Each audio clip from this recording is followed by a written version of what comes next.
Palavra da Verdade, a exposição bíblica com Hernandes Dias Lopes. Meus irmãos, minhas irmãs, convido vocês para abrirem as Escrituras na segunda carta do apóstolo Paulo a Timóteo, no capítulo 4, versos 6 a 18. 2 Timóteo, capítulo 4, versos 6 a 18.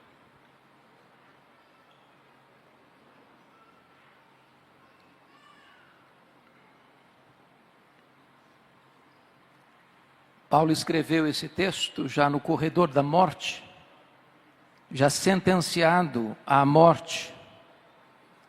E estas palavras são as últimas palavras de Paulo, registradas na Bíblia antes do seu martírio. Por isso elas têm um significado tão profundo, um sentimento tão profundo. E Paulo escreve ao seu filho Timóteo, que estava em Éfeso, e ao escrever, a partir do verso 6, ele diz: quanto a mim, já estou sendo oferecido por libação, e o tempo da minha partida é chegado. Combati o bom combate, completei a carreira, guardei a fé. Já agora a coroa da justiça me está guardada, a qual o Senhor reto juiz me dará naquele dia. E não apenas a mim, mas a todos quantos amam a sua vinda. Procura vir ter comigo depressa, porque Demas, tendo amado o presente século, me abandonou e se foi para Tessalônica. Crescente foi para a Galácia, Tito para a Dalmácia, somente Lucas está comigo. Toma contigo Marcos e traze-o, pois me é útil para o ministério. Quanto a Tíquico, mandei-o até Éfeso. Quando vieres, traz a capa que deixou em Trode, na casa de Carpo, bem como os livros, especialmente os pergaminhos. Alexandre, o latoeiro, causou-me muitos males. O Senhor lhe dará paga segundo as suas obras. Tu guarda-te também dele, porque resistiu fortemente às nossas palavras. Na minha primeira defesa, ninguém foi a meu favor. Antes todos me abandonaram, que isso não lhe seja posto em conta. Mas o Senhor me assistiu e me revestiu de forças, para que por meu intermédio a pregação fosse plenamente cumprida e todos os gentios ouvissem, e fui libertado da boca do leão. O Senhor me livrará também de toda obra maligna, e me levará salvo para o seu reino celestial. A Ele, glória pelos séculos dos séculos. Amém.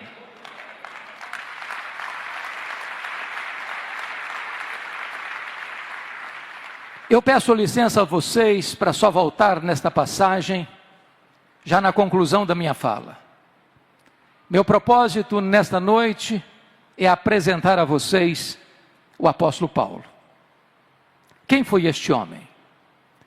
Considerado o maior bandeirante do cristianismo, maior apóstolo, maior pregador, maior teólogo, maior missionário, maior plantador de igrejas da história do cristianismo. Quem é este homem? Este homem que morreu pobre, velho, cheio de cicatrizes, encerrando a sua jornada numa masmorra mamertina em Roma, sendo degolado, mas que é mais influente na história dos homens do que todos os Césares de Roma juntos. Quem é este homem?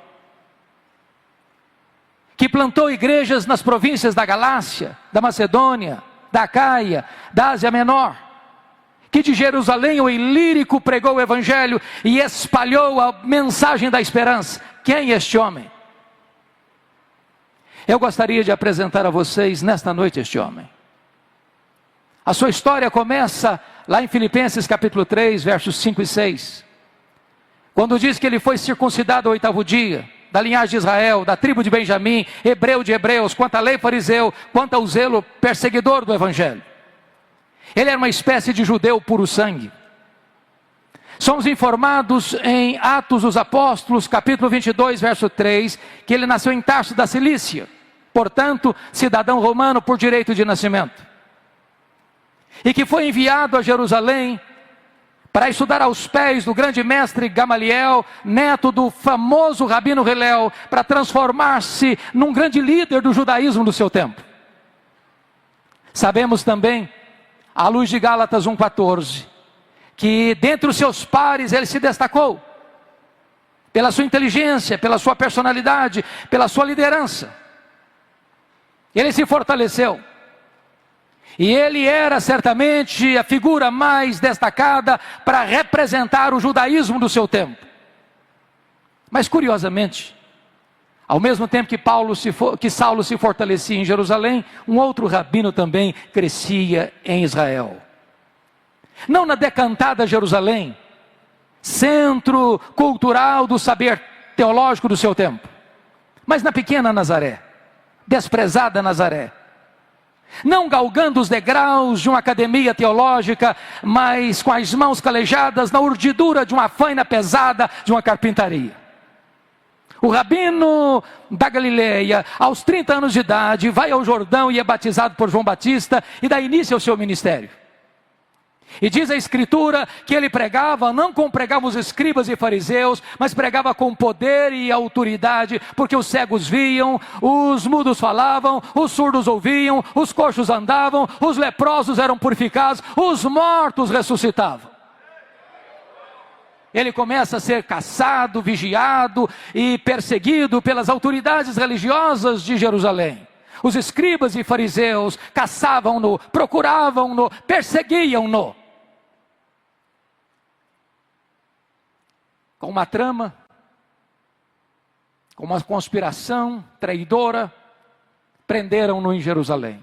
Contrataram testemunhas falsas para acusá-lo. O sinédrio judaico costurou contra ele duas acusações graves: blasfêmia contra Deus e conspiração contra César.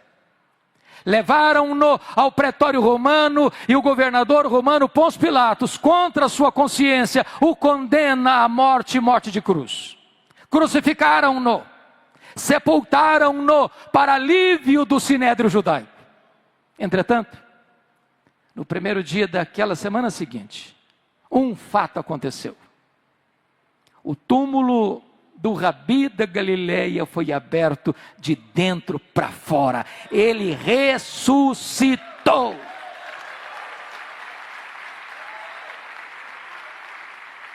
Naquele momento, Saulo de Tarso se levanta como o braço de ferro do sinédrio judaico para perseguir de forma implacável e impiedosa a igreja que estava nascendo. E o Novo Testamento nos apresenta dois quadros de Saulo de Tarso. Primeiramente, ele era uma fera selvagem. É exatamente esta expressão de Atos 9:1. Ele respirava ameaças e morte contra os discípulos do Senhor. E essa expressão na língua grega é a mesma usada por uma fera selvagem que salta sobre a sua presa para destruí-la. Ele era uma fera selvagem. Se não, vejamos. Somos informados em Atos 8:3, que ele assolava a igreja, entrando nas casas e arrastando homens e mulheres para lançá-los na prisão. Ele não respeitava domicílio doméstico. Somos informados ainda em Gálatas capítulo 1, versículo de número 13, que ele não só assolava, mas ele também devastava a igreja. Mas Atos 9:21 diz que ele exterminava os discípulos do Senhor Jesus em Jerusalém. E vocês muito bem sabem que exterminar não é prender, exterminar não é bater, exterminar é matar. Saulo era um assassino, um homem sanguinário. Isso fica ainda mais claro quando você olha para Atos 22:4, quando diz que ele perseguiu o caminho até a morte. Em outras palavras, ele não perseguiu apenas os crentes, ele perseguiu a religião dos crentes, ele perseguiu o caminho, com fúria assassina. Mas Atos 26:9 diz que ele entendia que devia fazer muitas coisas contra o nome de Jesus. Em outras palavras, ele não perseguia apenas os crentes, ele não perseguia apenas a religião dos crentes, ele perseguiu Deus dos crentes, ele perseguia Jesus. Mas Atos 26:10 diz que ele encerrou muitos, não poucos, não alguns, mas muitos dos santos em prisões, e contra esses muitos, ele dava o seu voto quando os matavam. Em outras palavras, Saulo era um serial killer, Saulo era um assassino em série, Saulo era uma fera selvagem, Saulo era um assassino perigoso. Mas mais, Atos 26:11, diz que por todas as sinagogas, ele ameaçava os cristãos, açoitando-os, e até por cidades estranhas, demasiadamente enfurecido, ele os perseguia. Em outras palavras, ele não perseguia os crentes apenas fisicamente, ele perseguia também psicologicamente. Ele entrava numa sinagoga e dizia para os crentes: ou você nega Jesus, eu te prendo; ou você nega Jesus, eu te bato; ou você nega Jesus, ou eu te mato. Ele era uma fera selvagem. Mas em segundo lugar, irmãos, o Novo Testamento nos apresenta um outro quadro dele. Ele era também um touro indomável. Esta figura está em Atos 26:14. Quando o próprio Senhor Jesus aparece para ele no caminho de Damasco e diz: Saulo, Saulo, por que me persegues? Dura coisa te é recalcitrares contra os aguilhões. O que é um aguilhão? É uma ferramenta para amansar touro bravo. E podem ter certeza, às vezes nós imaginamos que o Espírito Santo só começou a agir na vida de Saulo lá no caminho de Damasco, mas não é assim não. Todas as vezes que Saulo de Tarso entrava numa casa para prender um crente, toda vez que Saulo de Tarso entrava numa sinagoga para bater num crente, toda vez que Saulo matava um crente ou dava autorização para matá-lo, era o Espírito Santo picando a sua consciência, era Deus ferroando esse touro bravo para que ele se amansasse. Mas esse touro bravo não quer ser amansado. Até o dia que o domador de touro bravos, enquanto ele está furiosamente se dirigindo a Damasco, troveja desde os céus e joga esse touro bravo no chão e grita aos seus ouvidos: Saulo, Saulo, por que me persegues? Dura coisa te é recalcitrares contra os aguilhões. O touro bravo está caído, o touro bravo está vencido, o maior perseguidor do cristianismo está convertido. Fecha-se aqui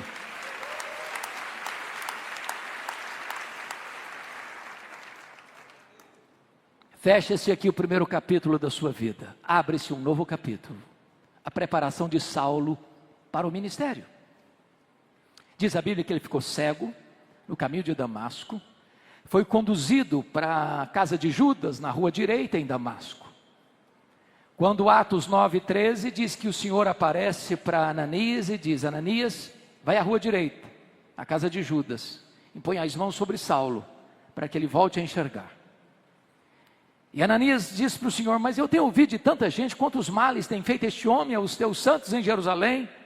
Mas Deus respondeu: vai, porque ele é para mim um vaso escolhido para levar o meu nome aos gentios, aqueles que estão distantes. E Ananias vai, e impõe as mãos sobre ele, e ele volta a enxergar.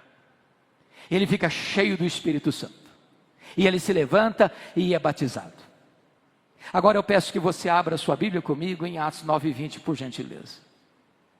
Porque está escrito que logo que ele foi curado, logo que ele foi cheio do Espírito, logo que ele foi batizado, diz a Escritura que ele começa a pregar em Damasco, afirmando que Jesus é o Filho de Deus. Mas por favor, confira agora Atos 9:22. Diz que Saulo mais e mais se fortalecia, confundindo os judeus, demonstrando que Jesus é o Cristo, que Jesus é o Messias. E eu pergunto a vocês: há alguma diferença entre o que ele fez no verso 20 para o que ele fez no verso 22? No verso 20 ele afirma que Jesus é o Filho de Deus. Mas no verso 22 ele demonstra que Jesus é o Messias, que Jesus é o Cristo. Há uma grande diferença. Demonstrar é provar uma tese, detalhada, meticulosa e exaustivamente. A pergunta é: quanto tempo durou entre o que aconteceu no versículo 20 para o que aconteceu no versículo 22? Atos não responde essa pergunta. Mas a resposta está em Gálatas capítulo 1, versos 14 a 18. Logo que Saulo foi convertido em Jerusalém, ele não subiu em Damasco, ele não subiu para Jerusalém, ele foi para a Arábia. E passou lá 3 anos. E a pergunta: o que ele foi fazer na Arábia? um seminário intensivo com o Senhor Jesus. Se Jesus investiu 3 anos nos apóstolos em Israel, Jesus investe 3 anos em Saulo na Arábia. Na Arábia ele não aprende as doutrinas do cristianismo, como aprendeu as doutrinas do judaísmo, aos pés de um mestre humano, mas ele recebe por revelação direta do Senhor Jesus Cristo. E certamente ele relê o Antigo Testamento, certamente ele revê a sua teologia, e certamente ele constata que aquele Jesus que ele perseguira, de fato era o Messias, o Filho de Deus. Então diz Gálatas 1,18, que 3 anos depois, convencido dessa verdade, ele retorna para Damasco, e é exatamente aí que se encaixa o verso 22, Saulo mais e mais se fortalecia, confundindo os judeus, demonstrando que Jesus é o Cristo. O que acontece com ele? Os judeus resolvem matá-lo. Ele precisa sair fugido, de noite, dentro de um cesto, muralha abaixo. Para onde ele vai agora? Diz Atos 9,26, que agora então ele sobe para Jerusalém. Mas preste atenção, irmãos, eu quero levantar uma tese aqui, e eu preciso muito da sua atenção. Que tese? A tese é a seguinte: imaginamos nós que Saulo, logo depois da sua conversão, já foi poderosamente usado por Deus. Isso não é um fato, isso não é um fato. Quando Saulo sobe para Jerusalém, ele está governado por aquilo que nós chamamos hoje de velha aliança. O que era a velha aliança? Quando Moisés desce do Sinai com as tábuas da lei, o povo disse para ele: tudo o que o Senhor falou, nós faremos. Eu pergunto, fizeram? A resposta é não. Por que não? Faltava-lhes sinceridade? Muito mais, faltava-lhes poder. Na velha aliança tudo depende de nós, nada depende de Deus. Mas na nova aliança tudo depende de Deus e nada depende de nós. A doutrina da nova aliança foi ensinada pelo próprio apóstolo Paulo, na sua 2ª carta aos Coríntios, a partir do capítulo 2, verso 14. Graças, porém, a Deus, que em Cristo sempre nos conduz em triunfo, e por meio de nós manifesta a fragrância do seu conhecimento, tanto nos que são salvos como nos que se perdem. Para uns cheiro de morte para morte, para outros aroma de vida para vida. Mas quem, porém, é suficiente para essas coisas? A pergunta fica no ar no capítulo 2, verso 16, de 2 aos Coríntios, sem resposta. E a resposta só chega no capítulo 3, versos 4 a 6, quando Paulo diz: a nossa suficiência vem de Deus. Então eu quero lhes dizer que quando Saulo sobe para Jerusalém, ele sobe ainda regido pela velha aliança. E eu quero lhes dizer por quê. Primeiro, porque ele sobe pensando que ele vai ser o grande líder da igreja em Jerusalém. E ele tem motivos para pensar assim. Primeiro, porque todos os apóstolos de Jesus, exceto Judas Iscariotes, eram galileus. E lá na Judéia, os galileus, lá do norte, eram tidos como gente de 2ª classe, eram desprezados. E Saulo pensou: esses homens galileus aqui em Jerusalém não vão conseguir nada, aqui precisa de um líder, e eu tenho o melhor perfil, eu tenho o melhor currículo, eu sou o cara, eu vou ocupar esse espaço. Mas em segundo lugar, ele tinha uma outra razão. Todos os apóstolos de Jesus eram homens iletrados, e Jerusalém era a capital intelectual da teologia. Lá estava o Sinédrio, lá estavam os escribas, lá estavam os fariseus, lá estavam os saduceus, lá estava a elite religiosa de Israel. E Saulo pensou: esses homens, além de galileus, incultos, não vão conseguir nada aqui. Mas quando ele chega na cidade de Jerusalém, diz Atos 9:26, que não alguns, não a maioria, mas todos os discípulos não acreditaram na conversão dele. Pensaram que ele estava sabotando a fé cristã e que ele estava conspirando contra o cristianismo, e bater a porta da igreja na cara dele. Para quem queria ser líder, nem recebido foi. Deus dá o primeiro golpe no orgulho dele. Mas diz Atos 9:27, que Barnabé o acolhe, que Barnabé o recebe, que Barnabé o apresenta aos apóstolos, e agora ele é acolhido na igreja, e agora ele tem livre trânsito na igreja, e agora ele prega com ousadia, e agora ele discute com os helenistas, e os helenistas resolvem matá-lo. Então diz Atos 9:30 que os discípulos se reúnem, os membros da igreja se reúnem e dizem assim para ele: ô Saulo, você tem que ir embora da nossa igreja, você não pode ser o pastor da nossa igreja, você tem que ir embora. Ô irmãos, é muito complicado quando um pastor acha que deve ficar na igreja e os membros da igreja todos estão convencidos que o pastor deve sair da igreja. Sabe o que aconteceu com ele?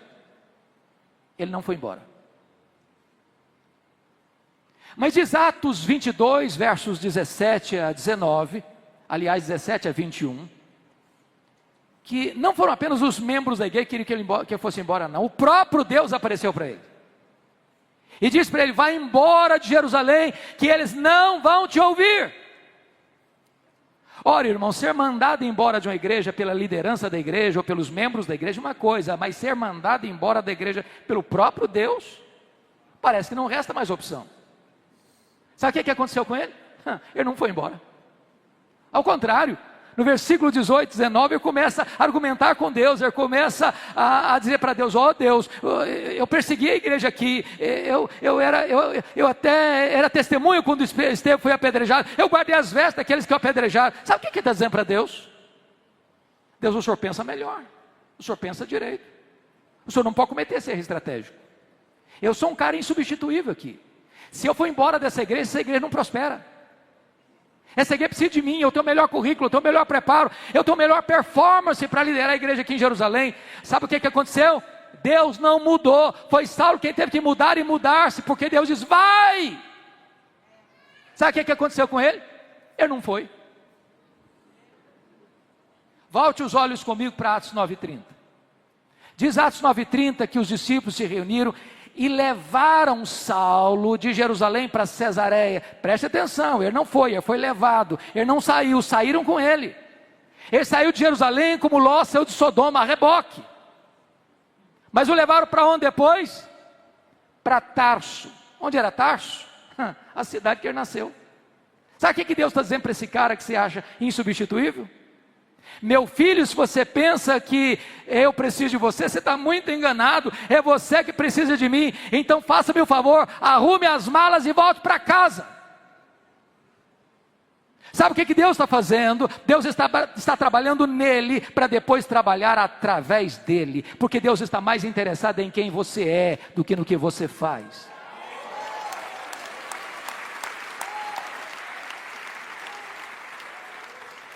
Sabe o que acontece?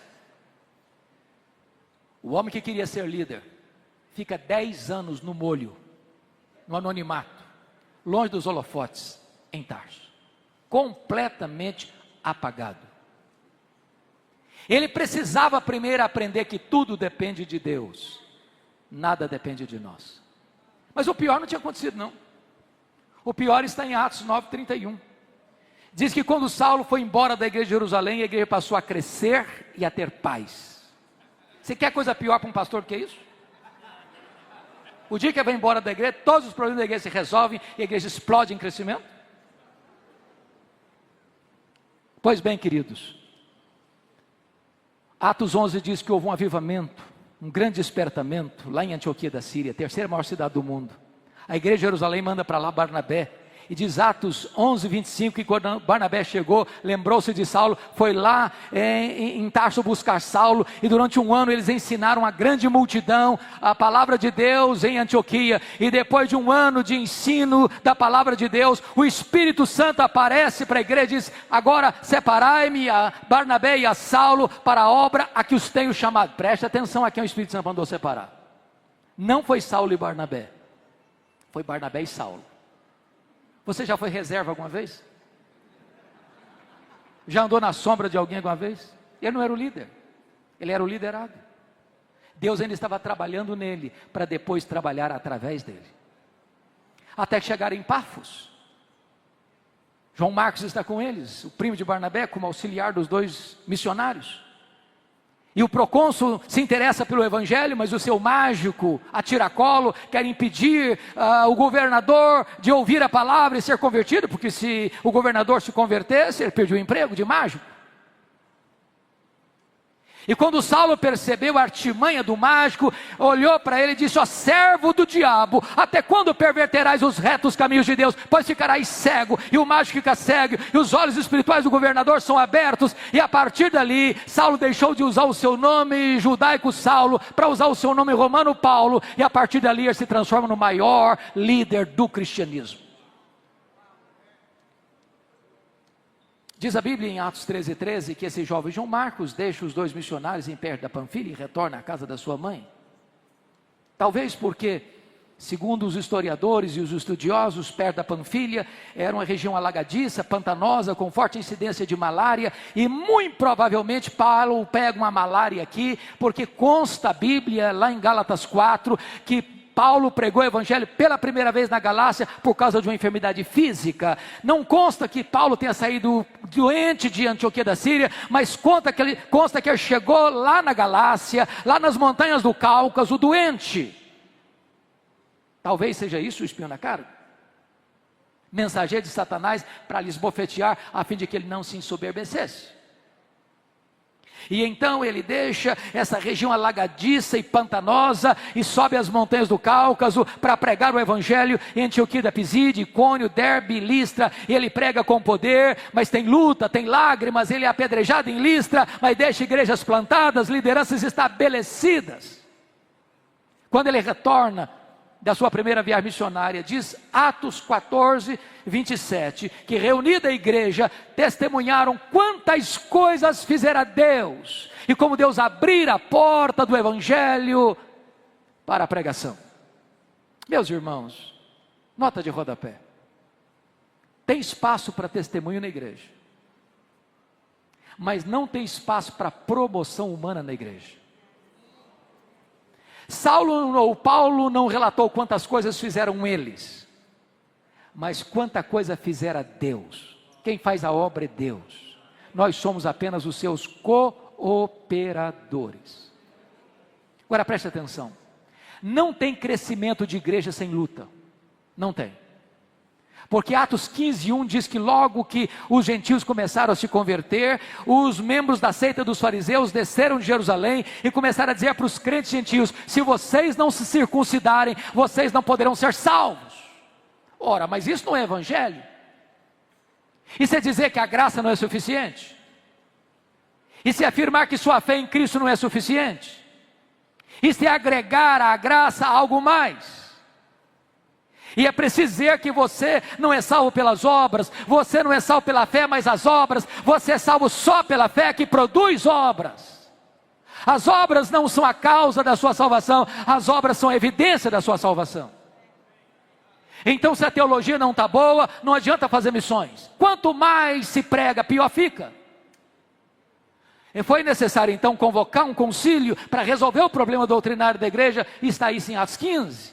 E se reuniram os apóstolos e os presbíteros, e tomaram a decisão, e escreveram a decisão, e comunicaram às igrejas a decisão. É só a fé em Jesus que é suficiente. Aquele que crê em mim, diz Jesus, tem a vida eterna. Terminado o concílio, diz Atos 15:36-41, que Paulo chega para Barnabé e diz: Barnabé, vamos voltar? Vamos visitar aqueles irmãos para quem nós pregamos? Barnabé diz: vamos. Só um detalhe: eu quero levar comigo o meu primo, aquele que nos deixou lá perto da Panfilha. Paulo respondeu: eu não acho justo levarmos aquele que nos abandonou desde perto da Panfilha. É claro que o texto está registrado num tom muito polido, mas não foi isso que aconteceu, não. Eu acho que foi mais ou menos o seguinte: ô Barnabé, eu estou tão animado. Você viu o resultado do concílio da igreja de Jerusalém? Que coisa fenomenal. Agora o caminho está aberto. Agora nós podemos voltar para pregar. A teologia está boa. Barnabé disse: ok, Paulo, eu estou muito animado também. Só um detalhe: sabe aquele primo? É claro que eu sei.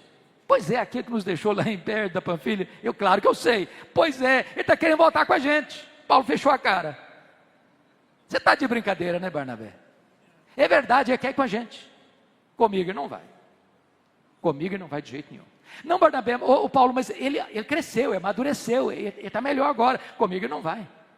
Não, Paulo, mas você está sendo radical. Vamos dar uma chance para ele. Comigo ele não vai. Mas Paulo, vamos dar uma oportunidade para o menino. Comigo ele não vai, Barnabé. Diz a Bíblia que houve tal desavença entre Paulo e Barnabé que os dois não caminharam juntos mais. Agora pense comigo, se não tivesse um Barnabé na vida do Marcos. Você já se sentiu descartado alguma vez? Persona não grata alguma vez? Diz a Bíblia que Paulo pega Silas e vai para outro horizonte e entra querendo ir para a Ásia. O Espírito de Deus o impede de entrar na Ásia, e ele escuta a voz de um varão macedônio, diz: passa a Macedônia e ajuda-nos. E ele entra na Macedônia, na colônia romana, cidade de Filipos, e ali diz a Escritura que ele vai para uma reunião de oração à beira de um rio, e há uma empresária asiática ali chamada Lídia, e ele então prega, e o coração dela se abre e ele é convertido. Mas ali também tinha uma menina endemoniada que adivinhava e dava lucros aos seus senhores, e Paulo a liberta, e há uma confusão na cidade, e Paulo e Silas são açoitados em praça pública, e Paulo e Silas são presos, e são colocados no cárcere interior, com as costas ensanguentadas, mas à meia-noite, em vez de reclamar, de murmurar, de blasfemar, eles cantam e oram ao Senhor, e Deus manda um terremoto, abala as estruturas da prisão, o carcereiro fica desesperado, vai suicidar, e Paulo diz: tenha cuidado aí, não te faças nenhum mal, que todos nós estamos aqui. E o carcereiro, o templo, pergunta: o que eu devo fazer para ser salvo? E eles disseram: crê no Senhor Jesus e será salvo tu e a tua casa.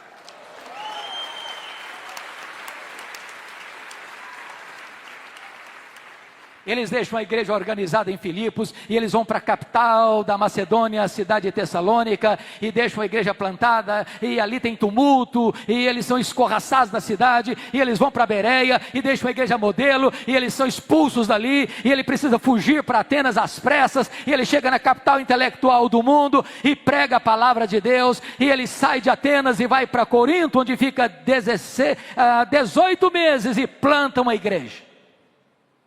De Corinto, ele escreve as suas 2 cartas aos Tessalonicenses, porque já tinha escrito a primeira carta, a carta aos Gálatas.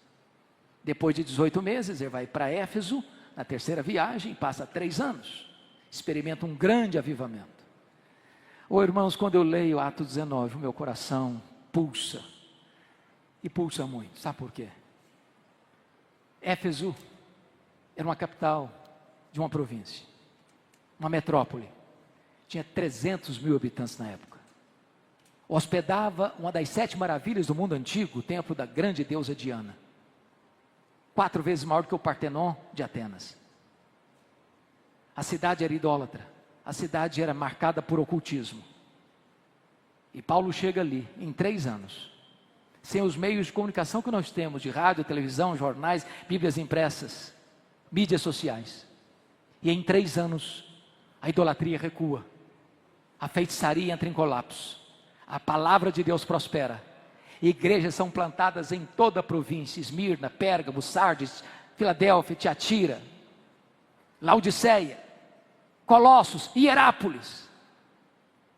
E agora ele está saindo de Éfeso, de onde escreve as suas 2 cartas aos Coríntios, porque ele tinha feito um compromisso de ir para os gentios, mas não se esquecer dos pobres, e por causa de uma grande fome na época do imperador Cláudio, ele está levantando uma coleta para os pobres da Judéia, e está agora se dirigindo a Jerusalém para entregar essa oferta aos pobres da Judéia, quando ele para em Mileto para se reunir com os presbíteros de Éfeso, e Atos 20, versículo 24, ele diz: eu quero que vocês entendam uma coisa, em nada considero a vida preciosa para mim mesmo, conquanto que eu complete a minha carreira e o ministério que eu recebi do Senhor Jesus para testemunhar o evangelho da graça de Deus.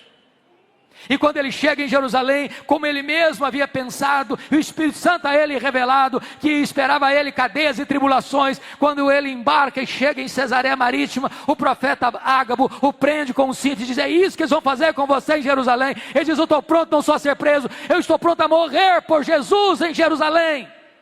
Quando ele chega em Jerusalém, de fato ele é preso. 40 judeus entram em anátema, um voto de anátema: não vamos comer, não vamos beber, enquanto nós não matarmos Paulo.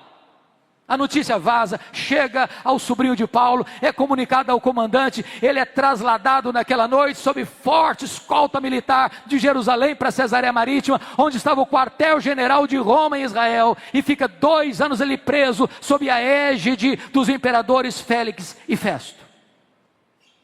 Porque eles estavam prontos, porque o Sinédrio estava cooptando o governador, para que o governador entregasse Paulo para o Sinédrio, e eles planejavam matá-lo na estrada. Paulo, entendendo isso, disse: eu sou cidadão romano, e eu quero ser julgado diante de César em Roma. O governador disse: para Roma você quer ir, para Roma você irá. Agora, o que você espera? Quando ele escreveu a sua carta aos romanos, indo para Jerusalém, ele disse do seu desejo de ir a Roma, como missionário, para fortalecer aqueles irmãos e ser enviado à Espanha. Quando ele estava preso em Jerusalém, Atos 23:11, diz que o próprio Deus apareceu para ele na fortaleza de Antônio e disse: coragem, Paulo, assim como você deu testemunho em Jerusalém, eu quero que você dê testemunho também em Roma. Então ele queria ir para Roma, Deus o queria ir em Roma. O que você esperaria era uma viagem tranquila para Roma, mas não foi assim. Ele embarcou e enfrentou um naufrágio. O trigo precisa ser jogado fora, a carga do navio se perde, há um pânico dentro daquele navio, 276 pessoas. Mas um anjo de Deus apareceu para eles e disse: coragem, Paulo, eu entreguei toda essa gente na sua mão, ninguém vai morrer, mas é necessário que vocês vão dar numa ilha. Quando o dia amanhece, eles enxergam terra, é a ilha de Malta, o navio se arrebenta todo, mas ninguém perece. Quando ele chega na ilha, todos molhados, transidos de frio, diz a escritura que os malteses, que eram bárbaros, não falavam o grego, montaram uma grande fogueira para aquecê-los, e a única pessoa que quis manter a fogueira acesa foi Paulo. Ele foi catar alguns gravetos para jogar no fogo. Quando ele joga os gravetos no fogo, uma víbora brota das lenhas secas e pega na mão dele, prende na mão dele, e os bárbaros gritaram: é um assassino, tendo se livrado do mar, a justiça não deixa viver, vai cair, vai inchar, vai morrer. Não caiu, não inchou, não morreu. Mudaram de opinião, é um Deus. Não, agora não é nem um assassino, nem um Deus, agora é o servo do Deus vivo.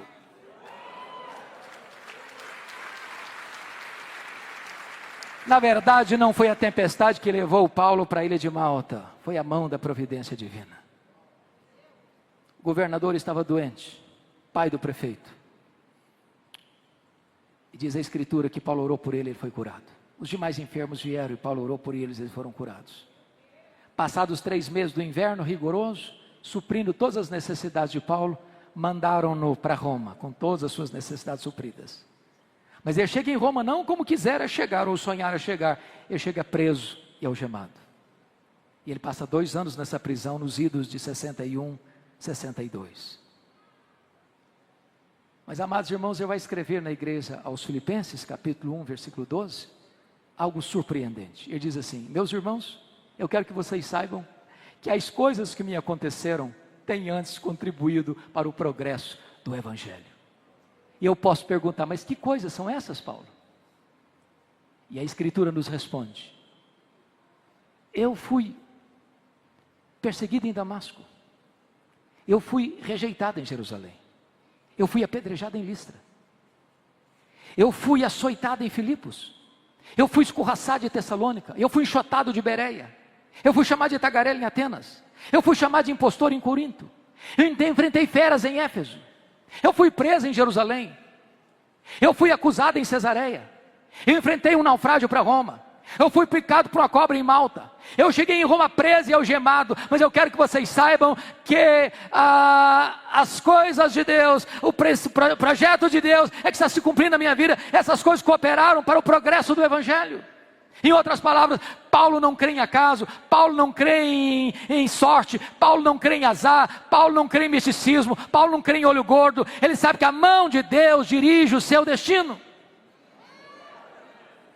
Porque ele estava preso, 3 coisas aconteceram.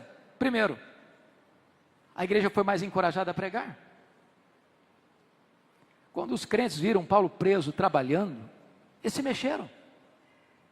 Isso levou Ray Stedman, de saudosa memória, dizer que um dos mais eficazes métodos de crescimento da igreja é botar os pastores na cadeia. Eu não gosto desse método.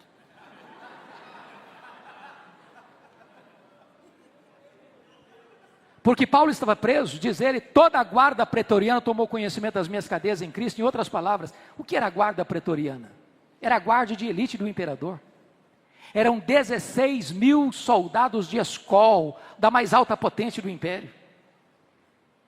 Paulo estava ali sob a égide do imperador, um soldado estava algemado com ele 3 turnos por dia, durante 2 anos. E o que Paulo fazia? Evangelho neles, evangelho neles, evangelho neles, evangelho neles. Se Paulo estivesse solto, ele jamais teria alcançado a elite de Roma, mas Deus coloca o cenário para que o maior evangelista da igreja estivesse lá dentro da casa de César. Porque Paulo estava preso, ele não podia visitar as igrejas. O que vai fazer? Escrever cartas. As cartas da primeira prisão, Efésios, Filipenses, Colossenses, Filemão. Se Paulo estivesse solto, talvez nós não teríamos essas joias na nossa Bíblia. Irmão, quando você pensa que a sua vida está de ponta cabeça, quando você pensa que os seus projetos foram frustrados, a mão de Deus está escrevendo o capítulo mais emocionante da sua história. Deus é soberano, Ele nunca perdeu o controle.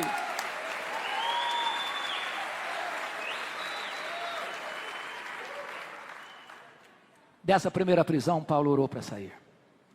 Paulo pediu oração para sair. E de fato saiu. Mas não saiu para se aposentar, para deitar numa cadeira de balanço, para vestir um pijama. Ele saiu para fazer a 4ª viagem missionária.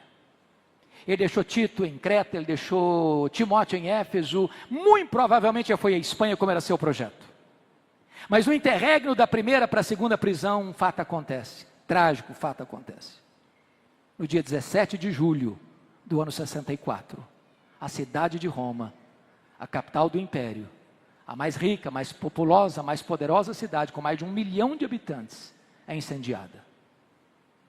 7 noites, 6 dias de incêndio.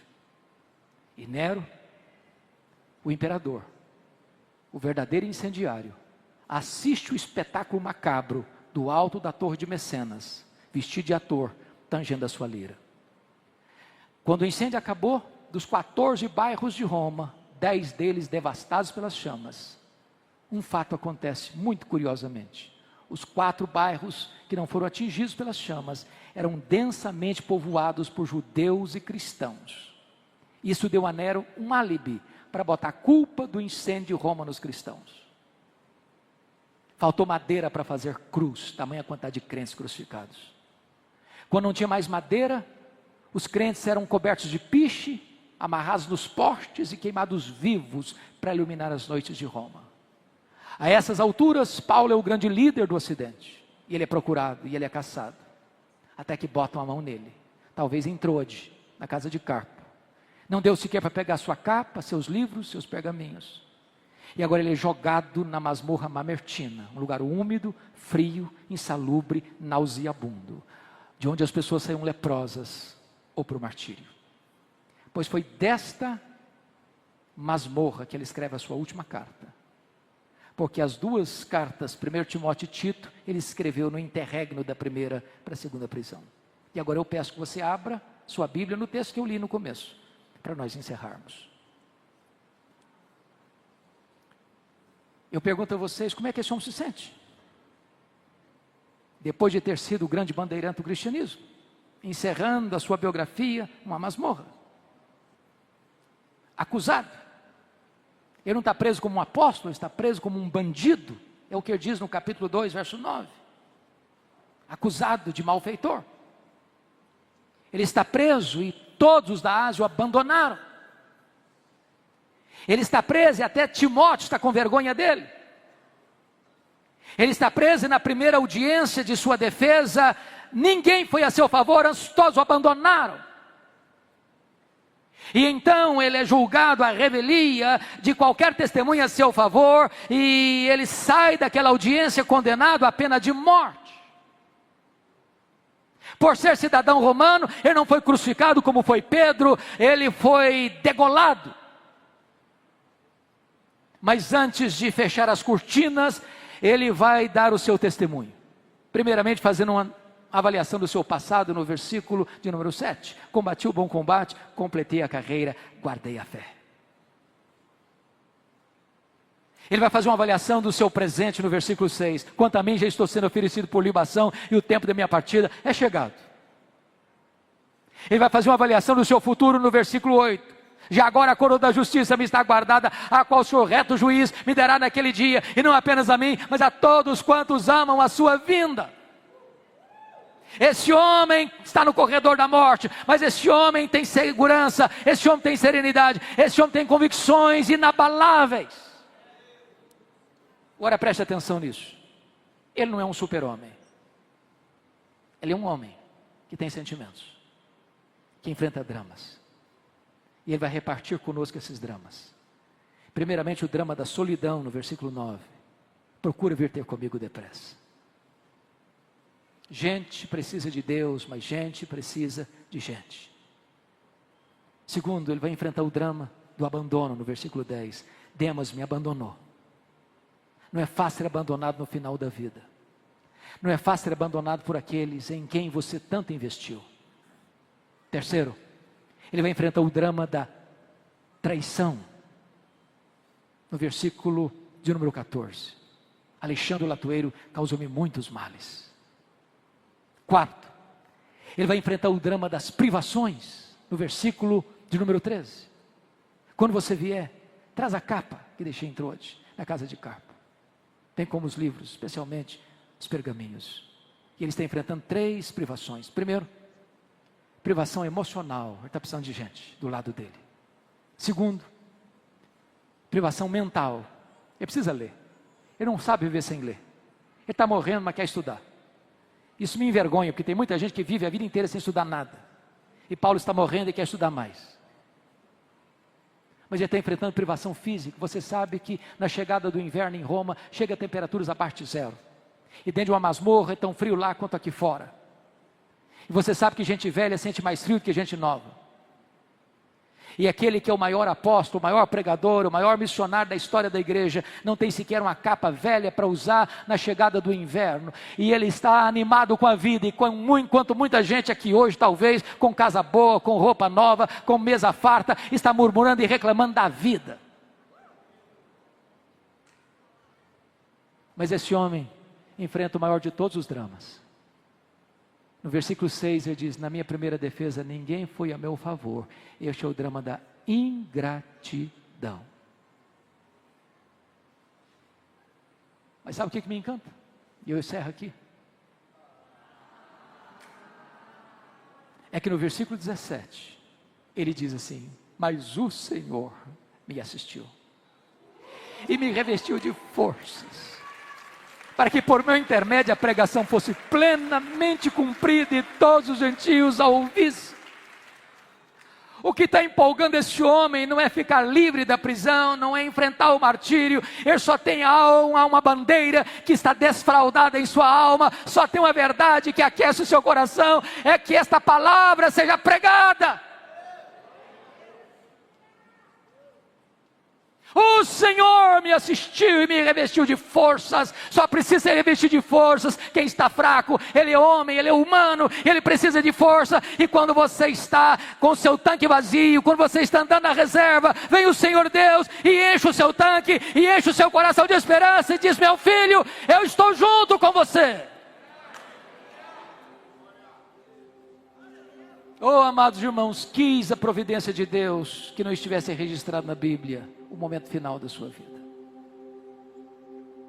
Mas eu vejo essa cena na minha retina, diante dos meus olhos. Eu imagino o que significa estar na fila da morte, marcado para morrer. Contagem regressiva. Todos nós assistimos aquela cena triste de um brasileiro num país asiático, condenado à morte. E certamente todo o esforço da diplomacia brasileira para tentar tirar aquele moço daquela situação, mas não logrou êxito. Ele foi morto mesmo. O dia de Paulo chegou. Talvez aquele carcereiro, homem insensível, com o espectro da morte no seu rosto, recebe na sua mesa um pedaço de papel de couro contendo o nome de um prisioneiro que deveria ser executado naquele dia. E eu imagino esse homem se levantando da sua cadeira, com uma faixa de luz numa mão, com um pesado molho de chaves na outra mão, dando passadas pesadas por aquele corredor escuro e insalubre.